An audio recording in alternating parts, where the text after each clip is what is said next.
The world of nations ready to self-destruct. This is what is this drying up of the Euphrates is actually pointing us to. It gives the Eastern kings easy access to the city, that is, to the destruction of corruption is made easy by these agents of the Antichrist. Interesting, huh? The destruction of corruption by who? The agents of Antichrist. That's very interesting. I had to read that twice the first time I read it.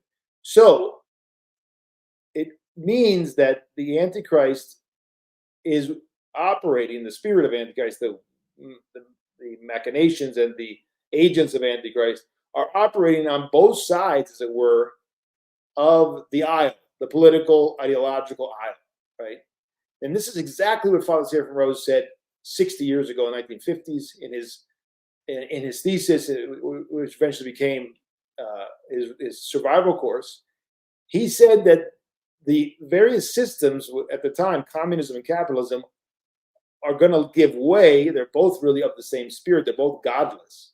And they're going to give way for a globalization, a globalism, which is going to do away with both of them ultimately. And so they were both serving ultimately the coming of the Antichrist. They might be opposed on one level, but they're not opposed to the ultimate goal of Antichrist. And this is exactly what we see in the history of the West, as we see a pendulum swing, a constant movement from one extreme to another. There's no royal path. There's no balance.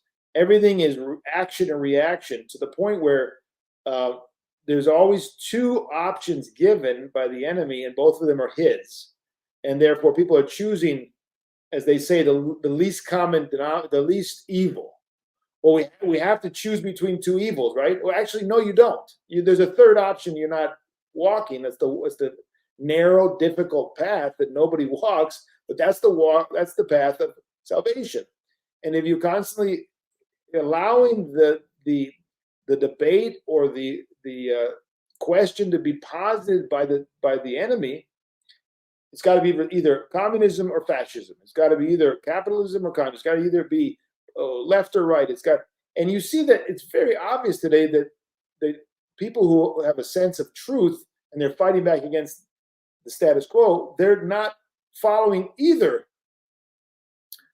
the left or the right, right? You can see even on the very superficial political level, you see somebody like Tucker Carlson, and he's saying, I don't buy into the Republicans or the Democrats, right? I see they're all corrupt, right? So people instinctively are seeing that this two-party system, or the two options that they're always getting, are both of this world, of the enemy. They're not freedom, they're not truth, they're not goodness and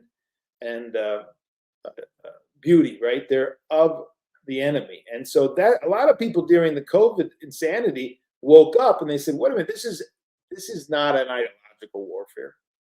This is not a political problem we have. It can't be solved at that level.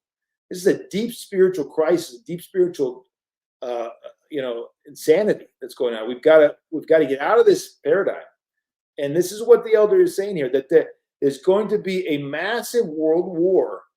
This is what is going to be the end of these machinations. And it will be the destruction of both sides of the war. And ultimately, they're both not serving clearly Christ. They're of this world.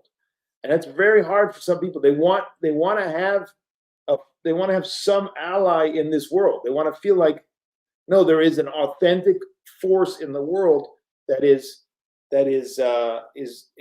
purely, of God. But that's not the case.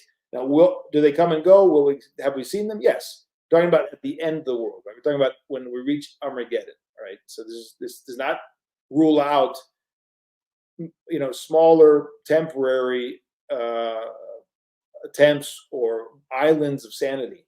But in those days, where it's going to end up, where the machinations of globalization will take us, there will be a massive war, and then some will destroy.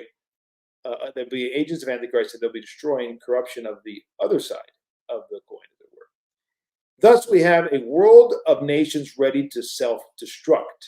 This is the meaning of this plague, and God permits this confrontation of the world of apostasy to self-destruct by its own nature, right? So he says the world of apostasy.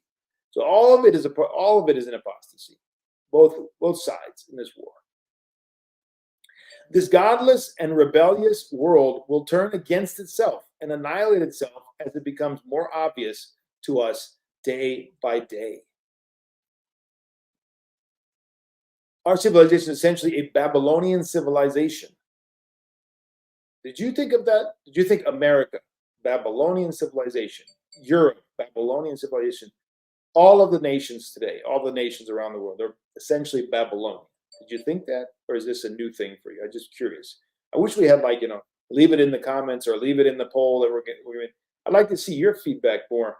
I think we need to get you more involved and hear that's why you make your statements and we'll pin them and we'll share them.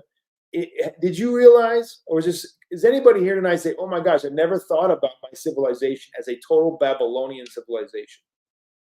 I wonder if there's anybody out there who said, totally new to me. It erects material monuments of international unity and monuments of deification of human reason. Man, that is a beautiful way of putting it, isn't it?